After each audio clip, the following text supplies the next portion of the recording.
So good morning. Hi. I just want to introduce myself. I'm Paul Collins, and I'm joined by Alasdair, who's going to help me with this short talk. Is anyone in the room? Anyone in the room? This is your first blockchain conference? Right, okay, so there's one or two who've never come across a blockchain within the games industry, which is a relief because there's a bit of repeat to what I was listening to earlier. Anyway, so just quickly, it's a grand title. I absolutely appreciate that, and we're not actually going to tell you exactly how it's going to change the marketplace. What we're going to do is give you an analogy which we know happened within the marketplace within games, and show that as being a template for what could happen as a result of blockchain. So a quick one about us.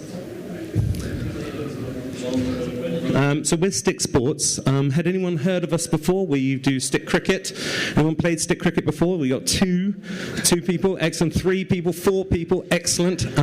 So we've been around for a number of years, since 2004 originally, producing sports games, stick cricket most of all. And we moved fairly early on, 2010, onto mobile. That's largely going to dictate why we've come to the blockchain from the perspective that we have. We're essentially 70 million downloads since we launched on mobile, and we are an indie studio with a small team based in London and in Sydney, Australia. So, what's the marketplace today? This is a recent, earlier last year, $137 billion market is the games market, as according to Newzoo. What's interesting is that mobile, smartphone and tablets, together represent about 50% of that. And it's a substantial marketplace. I mean, 137 billion, it's overtaken film, it's bigger than film and music put together. This is a substantial industry that we are in, and you will all be in one section of it somewhere there. We come predominantly from exclusively from the mobile side. That's what we've been doing, and we're a very, very small part of that. But it's interesting to see how we approach from here, because it wasn't always like this. Take us a few years back, 2012. It's doubled since 2012, and that's for an industry which is already pretty mature. So to double in 7 years is quite substantial in terms of volume. But where does that growth come from? It's come from predominantly mobile. So whereas in 2012 it was 18%, 20% of the market of the games market is now 50%, or just over 50% of the market, and that's quite telling because there is a specific reason as to why that occurred, which is what I want to really go through. The marketplace is not the same as it was. Today, what's in the top of the charts today on mobile is not what they were at the time. In 2010, when we were looking to launch our first game on mobile, Angry Birds were at the top of the charts. It was being sold as a premium app, a 99-cent game, like most other games were being sold. And actually, the whole of the marketplace looked a little bit like essentially a 99-cent store.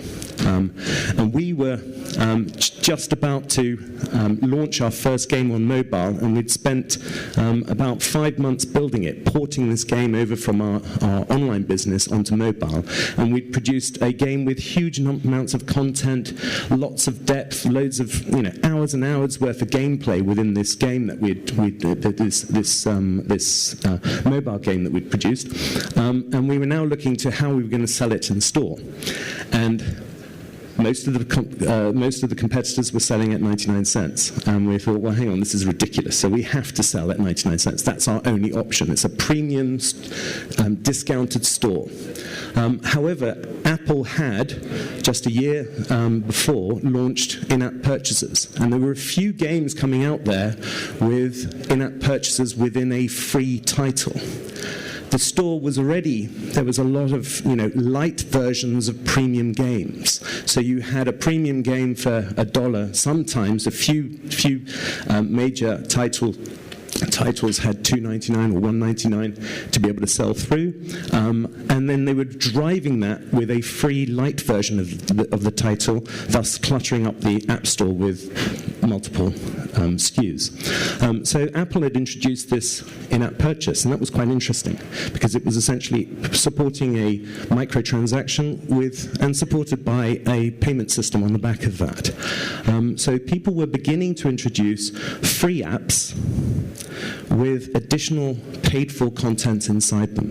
It sounds amazing, given what we have today, but it was pretty controversial at the time, and actually free-to-play mechanics were even, there was a lot of conference discussion as to whether their ethical qualities right up until, 2014, 2015. But at the time, that was a requirement, and for us, it was the only way we could launch. So it's not as if we had we looked at the economics of game production and thought, this is the better model.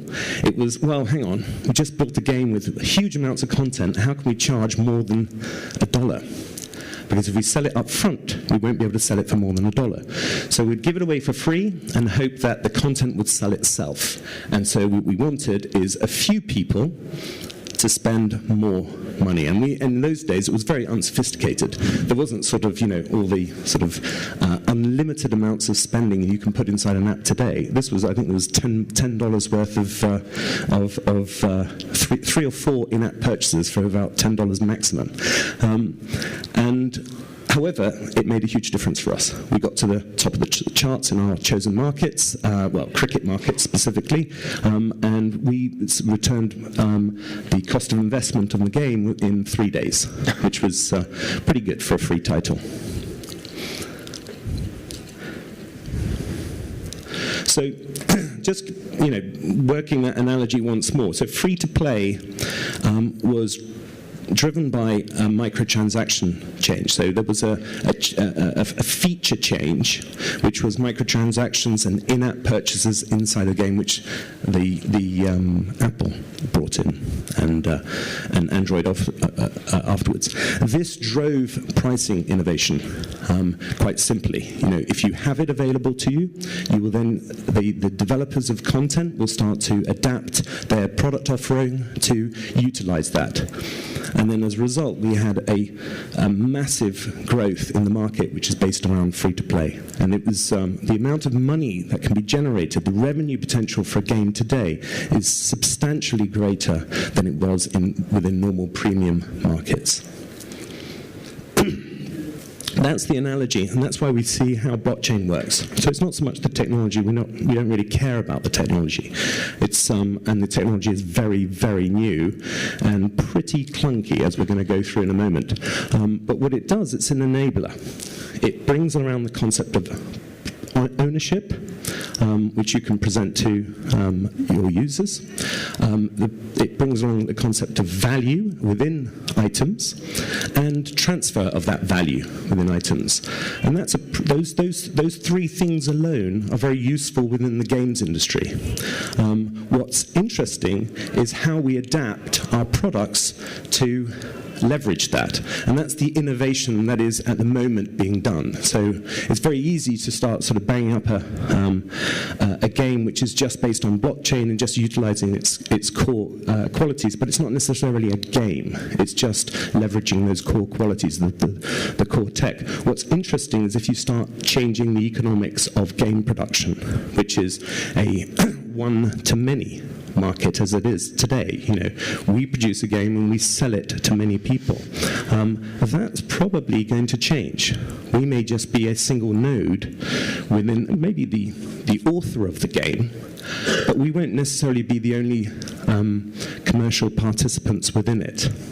There may be others, third parties, who are coming in there to help us launch the game, market the game, produce elements of the game, produce content within the game, produce assets within the game. And all of those people, all of those entities will need to have some form of exchange and value exchange to drive it forward. So it's not so much a change in pricing model, it's a change in economic model in terms of how do you produce a game.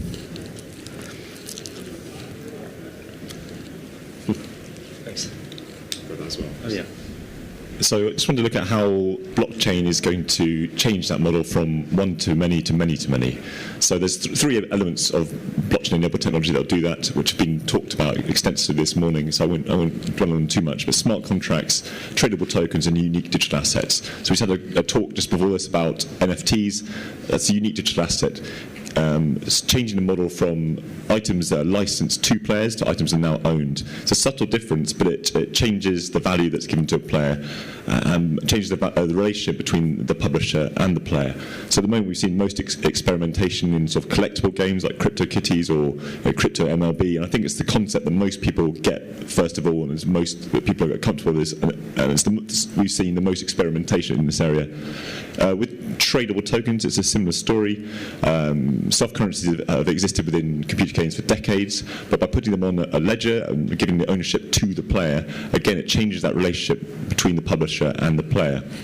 One area where you might see an impact of this is in grey economies. Very popular games you see around the fringes, people taking items off the game and selling them for fiat outside of the game's ecosystem. By creating a tradable token, you bring that grey economy into the game and welcome it. And it benefits both players who get to realise the value of the things they've earned in the game through their time, skill, or paid for. And it benefits the publisher as well, because you have that value not being lost outside the game, you have it brought inside of it. And the last one is smart contracts, and they bring these first two items together. So they allow the conditions, you allow the players the conditions to adapt game mechanics and bring tradable tokens and unique assets and let them play with it and customize them in the way they want. So within a sports game, for example, you could allow a player to set up their own competition, set the rules within that competition, set the rewards, what type of player can take part, and suddenly you've got a co-collaborator instead of just a player. They're, again, changing that relationship with you as the publisher. They're now a co-collaborator, a co-content producer within that game. So the technology exists now. Why are we not seeing these things? Why are we not seeing the revolution that Paul was talking about, going from one to many to many to many? Well, I think there's two main reasons. The first is that we've not seen all three of these items put together in an exciting and innovative way to date. I know there's lots of interesting projects out there, but I don't think all three have been combined successfully yet.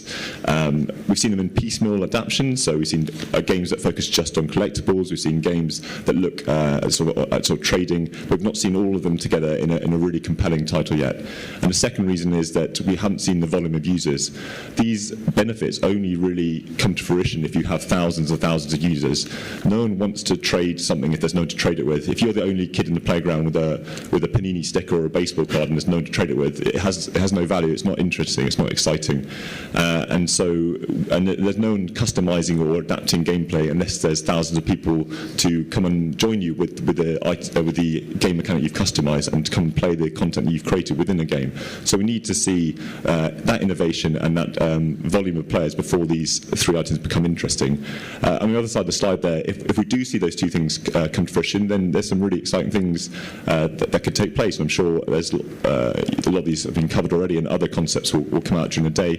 Micropayments, I think, is really interesting. So at the moment, money flows from the player to the publisher in purchasing, but because the friction in digital currencies reduces and you're no longer reliant on Visa and transaction fees, you can potentially see the value start to flow the other way because it's in smaller payments, and micro content can become even cheaper to deliver. So instead of pounds, you can deliver content for pennies because that friction has been reduced.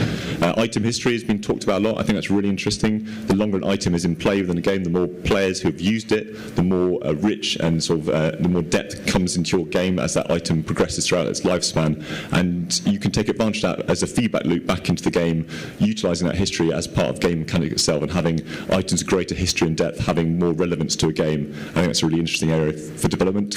Interoperability has been talked about in terms of having non-fungible tokens from one game being used in other games. I think it's really interesting. How might that be interesting? Well, if you have an incredibly popular title that at the centre has lots of users, then you can start to see competitors or supporting third-party games pop up around that and use tokens or items that are in that game within their own game. And so you can see these mutually beneficial sort of economies growing up around very popular titles. I think that would be an interesting area for development.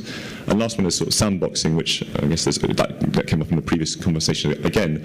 But within a game, and the parameters set by a publisher, you can create more of a sandbox where smart contracts can be used by players to tweak the game mechanics and game design to what they want to see within the title itself.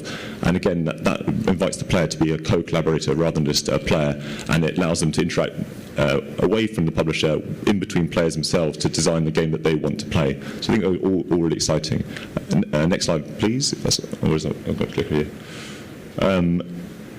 Yeah, that's the one. So how are we going to get to more daily active users? I think there's three big problems that prevent this at the moment. Blockchain is a huge barrier to entry in the current way it's presented to market. So it's very clunky. If you have to go to interact with a game, you have to download MetaMask to then interact with it, and then you have to go to another third party, so Coinbase to on-ramp fiat, before you can then play part in that game. You've already lost sort of 90% of people who are coming through to your game to try and become active players. Similarly, building directly on-chain, most of the experimentation we've seen at the moment has been doing that, not utilising side chains enough, and all the problems we had in that last discussion about transaction fees and interaction with the game, having different transactions to be signed, that's causing all sorts of problems and limitations in the type of games we're seeing. Then the second problem, I think, is the actual style and type of games we're seeing. A lot of repetitive formats out there, a lot of collectible titles, not enough innovation in terms of standard, and the general standard of gameplay is below what you'd expect from the rest of the market, and that's going to always limit daily active users. And a lot of these games have speculation built into them at the core. I think that's a real problem. So whether it's scarcity built in or inflationary mechanisms built in from day one of the game, often because a game is launched with pre-sales where they have to show initial investors that they're going to get their money back from buying these unique assets. Having that built in from the start of the game, I think, is a problem, and it alienates casual users who are just coming across this game. They don't want to come into a game that has to have sort of trading and that sort of risk attached to it at the outset of the game. So that's a problem as well. And the last point I raised, point 3, and this is specific to the mobile market, but Apple and Google need to clarify their position on blockchain and how it's interacting and how their payment system, their sort of revenue model works with it. And before they give enough clarity in this situation, it puts off publishers and developers really investing in this space, because their game could get struck off at the Apple Store, which would really prevent them recouping their investment. So if Apple and Google can clarify their position, then you might see more people dive into this space as well. I'll hand back over to Paul to show the sort of experimentation stick sports are doing in this space. Yeah. So we just finishing off. We having a go at it as ever at Stick Sports. We've launched our first crypto bats, so you can now play stick cricket with a blockchain-based bat, which is unique to you. You buy it and you bring it along to play at one of the games. This is really a prototyping project, more than anything else. It's around testing the technology that is today. So it's on Ethereum, which, with all the clunkiness and all the caveats that brings. But it's about testing that technology and its and where it's going, and also testing the business model. And also the consumer model. What are we offering to a consumer, and why would it be interesting to him? You can't just assume it will be. You have to educate them. You don't want to talk about blockchain. That's not what they're interested in. What they're interested in is the real features and real value that we can deliver to them. So the purpose of this project, you can now go to that site and buy a bat. Some of them are on auctions. They will be your bats. You need to be all MetaMasked up to be able to achieve that, which is a bit clunky, as we said. And then you can download Stick Cricket Super League, and you can, via just your Facebook login, that bat will be allocated to your game, and you can play Stick Cricket Super League with your bat. The interesting thing for that is, whilst there's very few people who do this, because there are lots of barriers of entry here, there's 300,000 daily active users playing Stick Cricket Super League at the moment, so it's quite a big push forwards, and that's why we were interested in doing it, to test out the market. There's also one final point I wanted to make, is that back to that point of why we went to free to play, because at the time it was very difficult to see how you could present multifaceted content in a marketplace which was essentially a dollar store. where you could price it, have structured pricing within that. Now, in-app purchases change that. Well, today it's also about, how do you reach a big audience when all the big titles now are backed by major companies who have got player acquisition down to a T and spending millions and millions of dollars to do that. You can't really get that. So the way to get past that is to move on in the economics of it and say, you're not the single publisher or developer trying to sell your game to consumers. You're the single developer producing an idea that multiple people will be involved in commercializing, and they'll do it for value to them, and that's the difference. Thank you.